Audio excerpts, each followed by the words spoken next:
Hey, bro. Your people and we need to have a little talk.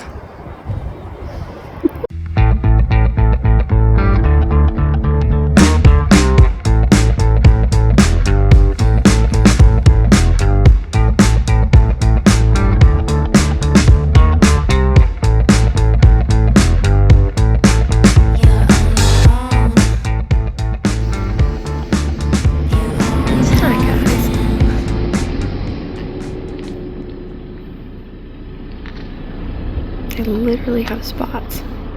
Already I don't have spots at home.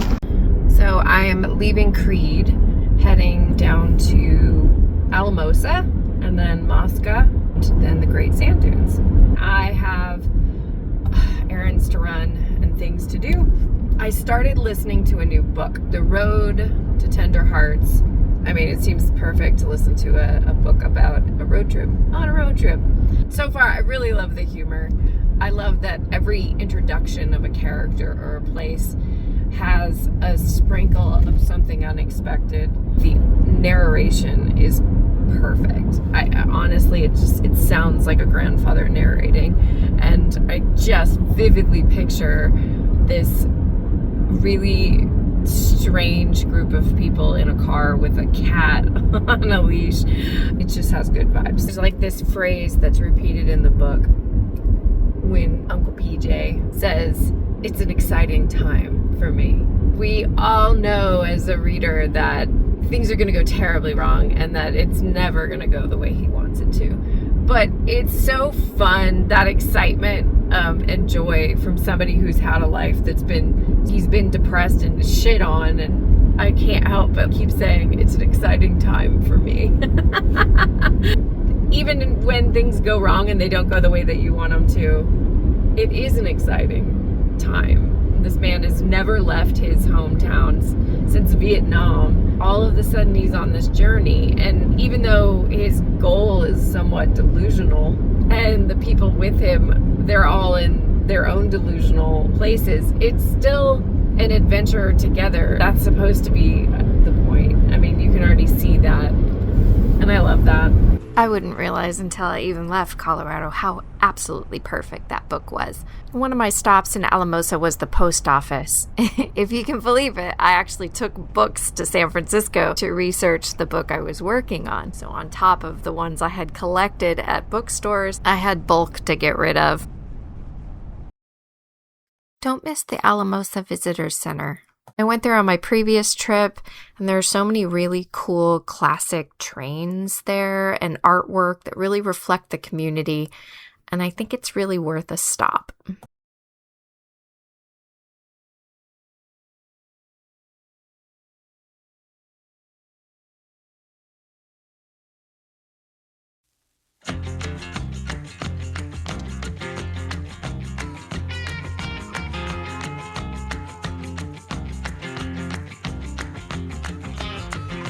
After I hit the grocery store and the car wash, I headed over to Sand Dunes Recreation. This collection of hot springs is kind of like a public pool, but also like a really funky hangout. If you're like me and this does not look like your kind of place, there's an adults only area in the back that's highly worth the extra fee. Yes, you will go down this long, mysterious tunnel that looks like you're about to enter an underground secret club. Which, in a way, you are. You're welcome. Grab a drink.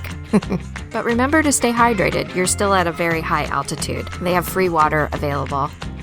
It's all fed by natural hot springs, mostly at 98 degrees, but some of them are a little hotter. I've heard that people have passed out before, so again, stay hydrated and obviously use common sense. And for campers and hikers, it's also a great place to get a shower, clean yourself up.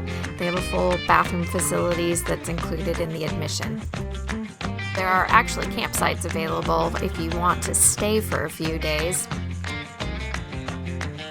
Personally, I just love the vibe. I met all these really great ladies who were camping solo or they were retired, and people were telling their life stories. It was great. Maybe there's just something about being a total stranger that makes it easier to open up. The first time I came was with my photo journey crew, and it was right after we climbed the sand dunes, which I highly recommend for recovery.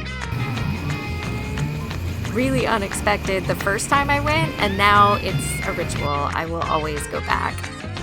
One of the best things is the food. I had this yummy flatbread with prosciutto and arugula and fig and mascarpone. Oh my god, it was so good. Not gonna lie, I got a bit overheated. I'm not a big fan of the heat.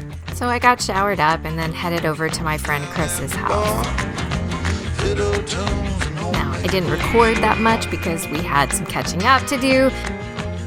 It had been 2 years. And we lost track of time and ended up rushing to get to Zapata Falls before sunset. Almost there. Like tons of shit. Not really. I love how many knives are at my feet at any given time. You know you're with a safari guide when there are sharp knives everywhere. It's taking a few minutes for us to get out of here. Take off now, don't think twice. Hey, don't you want to please? Hi guys, miss you. Baby, come on.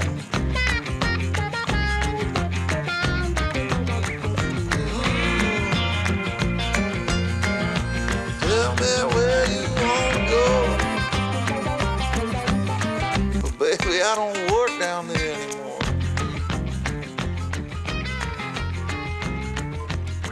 No, I don't.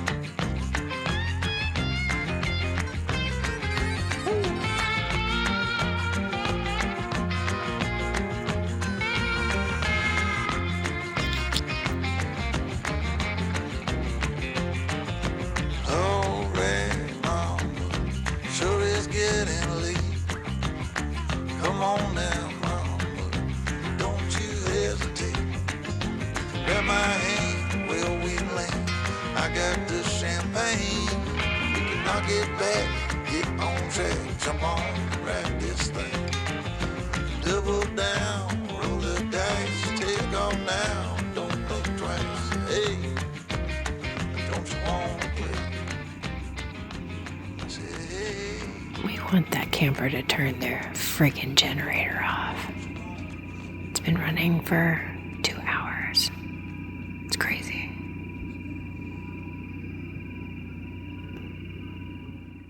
This is not what I like to see when I wake up. I sent the photo to my brother-in-law, knowing he would be amused, then tried to figure out how to get out of the tent with another spider on the zipper. Ugh, so frustrating.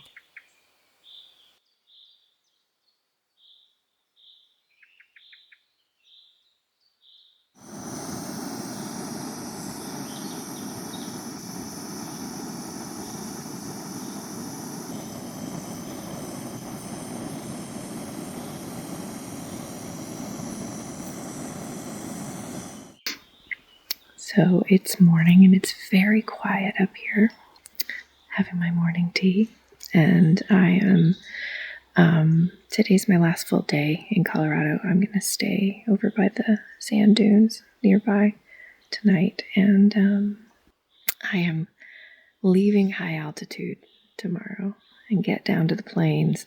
I feel like I just finally acclimated to the altitude. It's only been 3 days. Yeah, it's pretty hazy.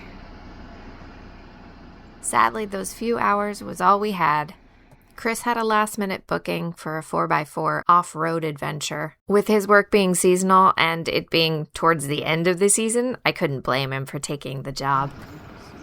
I plan to do a quick hike up to the falls and then spend the day at the dunes camp.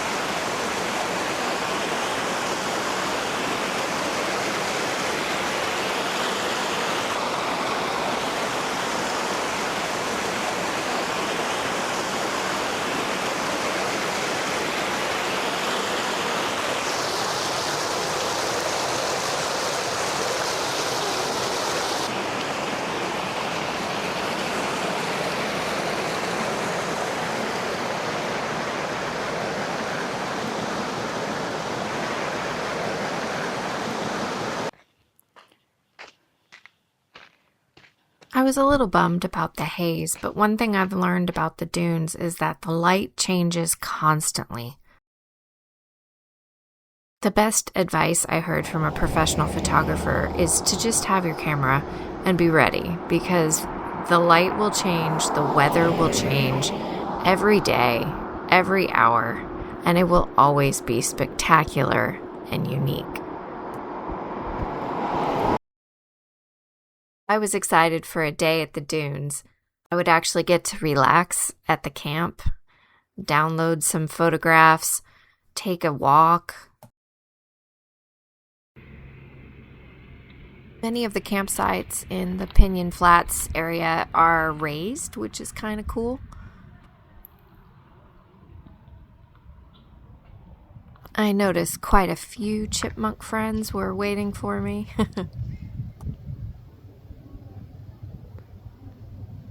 I got my tent set up and then started to download photos and noticed these chipmunks were not really afraid of humans. They were surrounding me.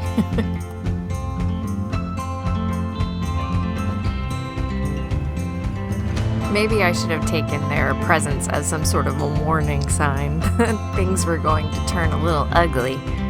Even though I'm pretty sure it's just they're used to really messy humans who don't put everything in the bear box. Afternoon storms are very common in the San Luis Valley. So I rushed to change my clothes and get my camera out there to try and catch some great photos before I lost the sun.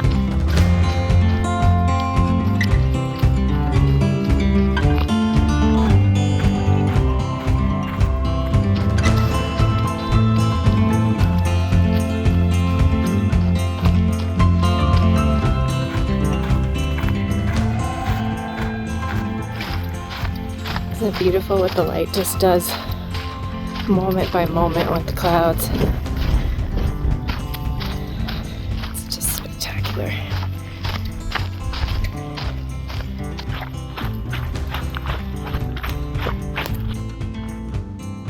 Meanwhile, behind me, across the dunes, the world is just as beautiful.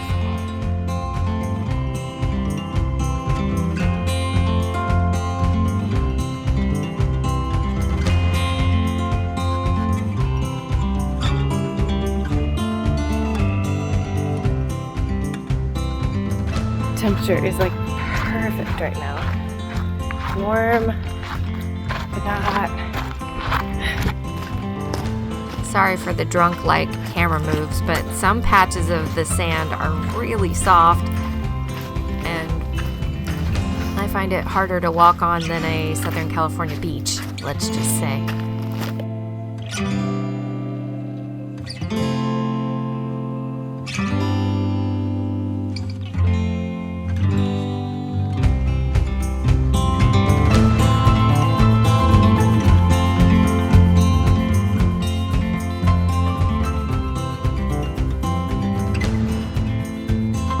The sun returning wasn't very high, so decided to just climb one of the smaller dunes. And less than an hour later, I realized that was a huge mistake. And then it was a struggle to get back down. That just was such a disaster. It was just nuts. It had sand in everything.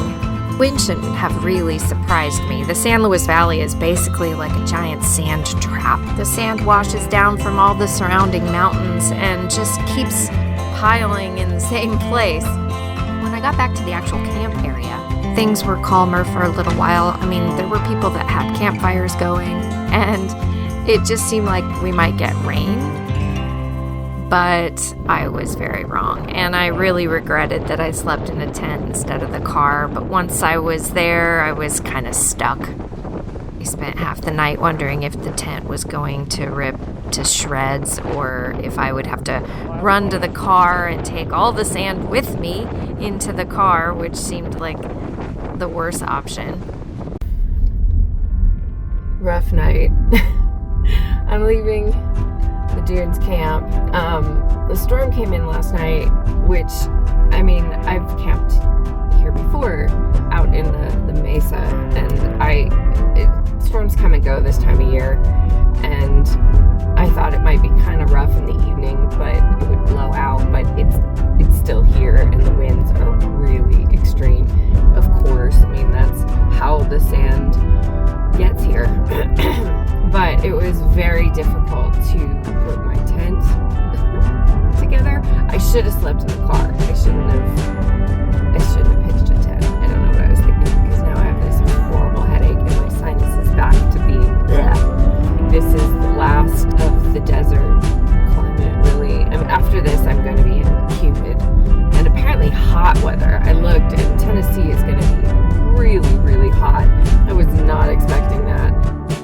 Or just how difficult it was going to be to not only face my family after a decade, but also to have to leave them. The next few days were not a vacation, but they were important. As usual, I find the weird, like a random museum. There were a lot of things on this trip I wasn't expecting, and every experience gave me some new perspective on this difficult time in my life. Something I think a lot of us have been going through, whether it's just midlife or just the world we live in. This shit is just hard. But I'm so grateful to have connected with so many people that I care about. Come along for the journey across the US and Ireland. Share these videos with your adventure-loving friends and leave a comment. I love knowing how you found my channel.